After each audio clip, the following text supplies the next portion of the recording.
Today, we are launching the Gims party. And this is a party designed to take over state government in Victoria to become the ruling coalition of state government with myself as Premier. It's always quoted online that there's Gims for PM, so is this the first step into running for maybe potentially Prime Minister? I haven't thought that far ahead. At the moment, I think state government is where the action is at. Because state government is where the issues that are really challenging the state.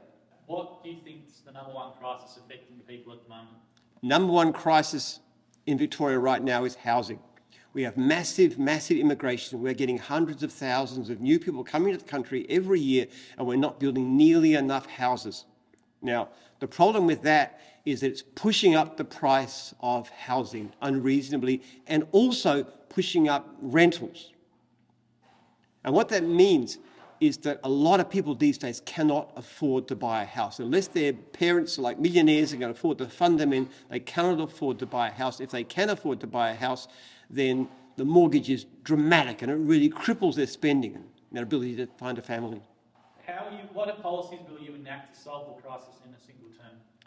The first thing is we have to reform the zoning process. We have too much in Victoria of NIMBYs, not in my backyard.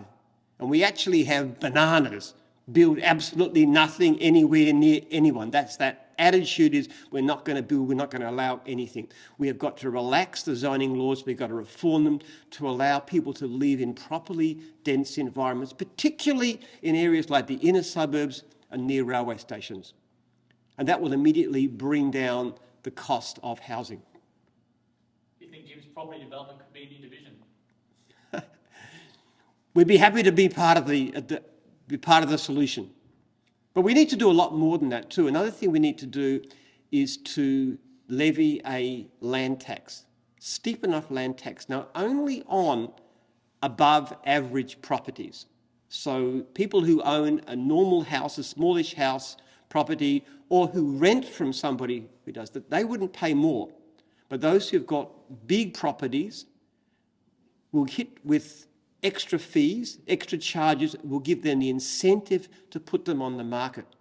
And then what we'll have is a zoning system which is clear and simple and quick. So instead of taking months or years to get permission, it can be done in weeks or even days, so that builders can get in, build quickly, efficiently, get properties on the market, go and build somewhere else. How are you going to tackle the behemoth that's the Labor government has been pretty much unmovable in the last decade?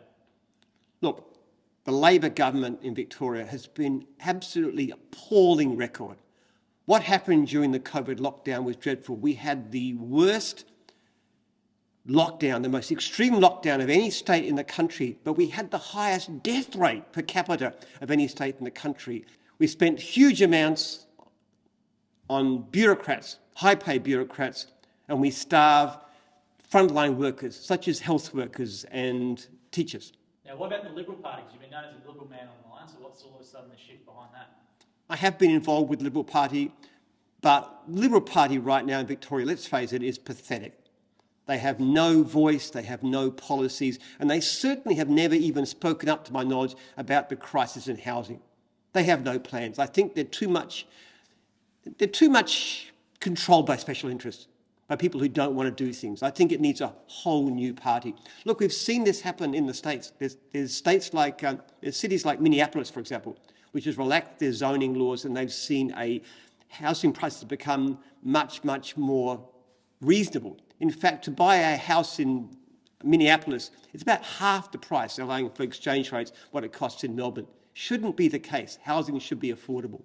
A lot of the states will say it's a federal problem mainly, not a state problem. So how would you do with pull the levers with you've mentioned some things before, but generally people look at it as a federal problem. So what more could you do as a state? Well, the state government controls zoning. The local councils control zoning, but under the guidelines set by the state government. So, for example, we had this thing called green wedge, where you can't build in certain areas. Just to give an example, in this area, we have a 5-acre covenant. This is areas which are like 5 minutes from the station, 5 minutes from the shop, mass employment, but 5 acres. You could have like 15 families living on what's now a 5-acre lot and able to have affordable housing close to all facilities, close to work. That'd be so much better. In actual fact, I believe what we need to do is to abolish local government in Melbourne. There should be one state, one council for the entirety of metropolitan Melbourne, or even run as part of the state government. Local governments are unaccountable, they're inefficient, they're often corrupt. They don't respond to anybody. They're not democratic. You don't know who you're voting for. It's a completely useless system. We should have the whole of London is a single council. Why do we have multiple councils in Victoria? We should abolish local government. We should have a single zoning system, a single planning system for the entirety at least of Melbourne.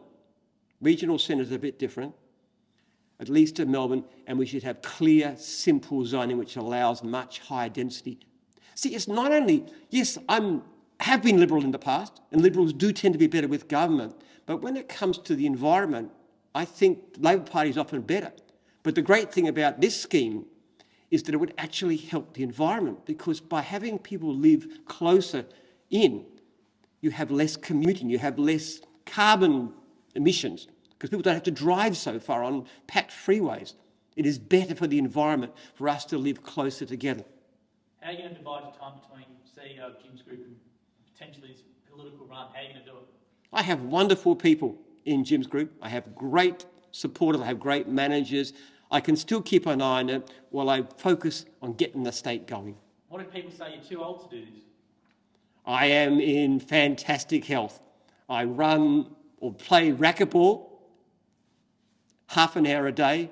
I eat well, my diet is good. I've got another 20 years of active life. I have plenty of time. If people like Warren Buffett can still be active in their 90s, I reckon I can too. And do you think more business people should get involved in politics? I think people should get involved in politics. I think everybody should get involved in politics. I think when it comes to housing, there are so many people hurt. I think anybody who really cares about their fellow citizens, who cares about equality, who cares about fairness, who cares about helping those who struggle, should get involved on this action. Housing is a tremendous crisis. Our society is becoming more and more unequal. It doesn't need to. We can fix this problem. Do you think people with arts degrees are qualified to fix this problem? I think people with no degrees are just as qualified as anybody else. I don't have a great respect for tertiary education. I think some of the most best people in this state are actually not necessarily very well educated, but they've got good common sense. With all the money, with all the money collected, how are you going to spend the relief bill? Okay, the first thing we need to do is to get rid of stamp duty on new houses. That puts a necessary burden on people who are buying a house, makes it hard to come up with the money.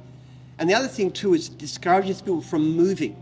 So if you have the opportunity to move to a place with your family where you can have a better job, it would make it a lot cheaper to sell your house and to buy another one close to home.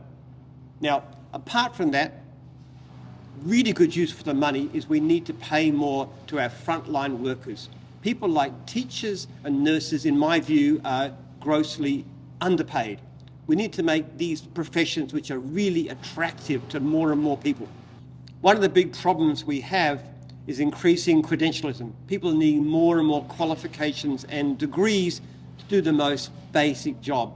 That actually reduces customer service, because what you're doing is you're keeping people out of the industry, and therefore those who are in it raise the prices, give poor service to customers.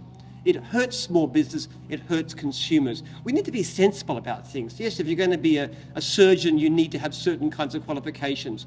But to do a lot of very basic trades type jobs, we could be a lot simpler. Just a perfect example of that is roof plumbing.